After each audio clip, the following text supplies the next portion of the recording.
Nouvelle édition d'information, mesdames et messieurs, soyez les bienvenus. Au sommaire, retour sur la célébration du jubilé de Meraude de la paroisse Sainte-Famille de la Riviera 2, avec des propos recueillis à l'issue de la messe d'action de grâce et de bénédiction de l'autel et du tabernacle de l'église, présidé pour l'occasion par le cardinal Jean-Pierre Coutois, entouré de nombreux prêtres de l'archidiocèse d'Abidjan, comme Monseigneur Jean-Baptiste Adao-Aquadan, fondateur de la paroisse. Et puis le 10 janvier dernier, 15 experts évaluateurs ont été formés sur les outils et la méthodologie de l'évaluation des instituts et des centres de recherche ivoiriens. Cet atelier de formation, organisé par la Direction générale de la qualité et des évaluations du ministère de l'Enseignement supérieur et de la recherche scientifique, s'est tenu à Abidjan-Cocody dans les locaux de la dite direction. Le dimanche 9 janvier dernier, la communauté paroissiale de Sainte-Famille de la Riviera 2 était en fête. Son éminence Jean-Pierre Cardinal Coutois a présidé la messe du jubilé de Meraude, soit 40 années d'existence de la paroisse, aussi marquée par la bénédiction de l'autel et du tabernacle de l'église. Une grande célébration qui a eu la participation de nombreux prêtres de l'archidiocèse d'Abidjan, parmi lesquels le révérend père curé Norbert Éric Abécan et les autres membres de l'équipe presbytérale. Sans oublier les anciens curés de la paroisse, à qui des présents ont été remis. Monseigneur Jean-Baptiste Adao-Aquadan, chapelain de sa sainteté en premier, étant le fondateur de cette église paroissiale. À l'issue de cette messe, nous avons pu recueillir quelques propos. Le père Emmanuel Zabsonré, ancien curé de la paroisse, actuellement curé de la paroisse Notre-Dame du Perpétuel Secours de Treichville. C'était une joie pour moi, du temps que j'ai été curé ici, je retrouve une paroisse magnifique, des paroissiens formidables et nous avons participé à une très belle liturgie, présidée par son éminence Jean-Pierre Cardinal Coutois, entouré de vicaires généraux, des prêtres, des vicaires, des curés qui ont fait cette paroisse, qui sont passés, qui ont exercé leur sacerdoce ici. Le sentiment qui m'anime là, aujourd'hui, c'est le sentiment, bien sûr, de joie, de satisfaction, de comprendre que l'Église avance.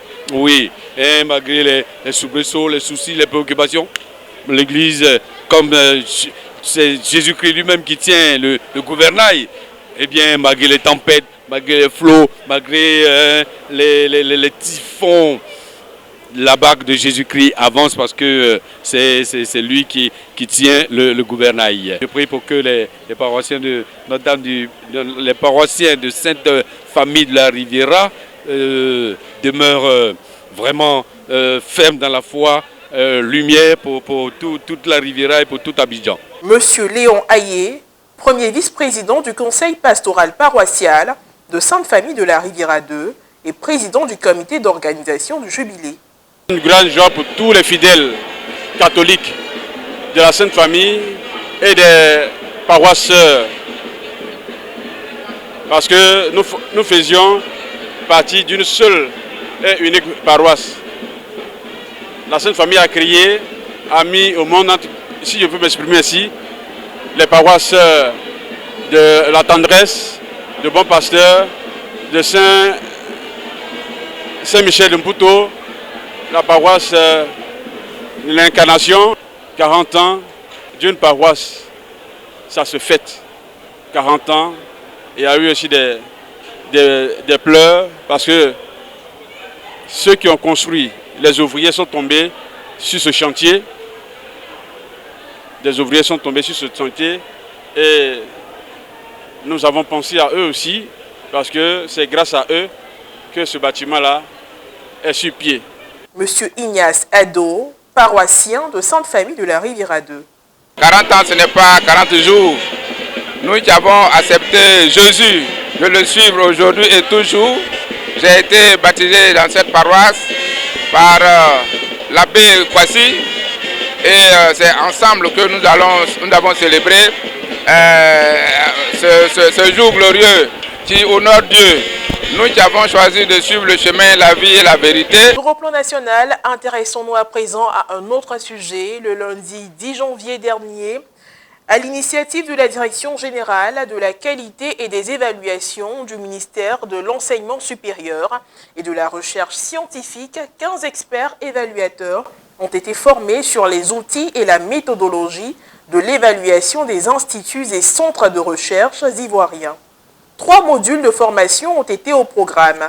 La présentation du référentiel d'évaluation institution, la présentation des fiches de collecte des données et la présentation du guide de l'évaluateur. Le directeur de cabinet du MERES, professeur Arsène Kobea, représentant le ministre de tutelle, professeur Adama Diawara, tout en saluant la tenue de l'atelier, a rappelé qu'en janvier 2007, lors d'un sommet de l'Union africaine UA, les chefs d'État ont tous décidé de consacrer d'ici 2020 au moins 1% de leur produit intérieur brut à la recherche et au développement. Malgré cet engagement, pour atteindre cet objectif, la Côte d'Ivoire est toujours confrontée à de réelles difficultés d'ordre matériel, humain et financier, auxquelles s'ajoute la faible intégration de la démarche qualité dans la gouvernance des institutions de recherche. Le directeur général de la qualité et des évaluations, professeur Jean-Sylvain Bonny, a pour sa part rappelé que l'assurance qualité, plus qu'une volonté d'amélioration, est devenue une exigence incontournable dans l'enseignement supérieur, tant dans le monde qu'en Côte d'Ivoire. Rendons-nous maintenant hors de nos frontières, agréable découverte dans cette édition.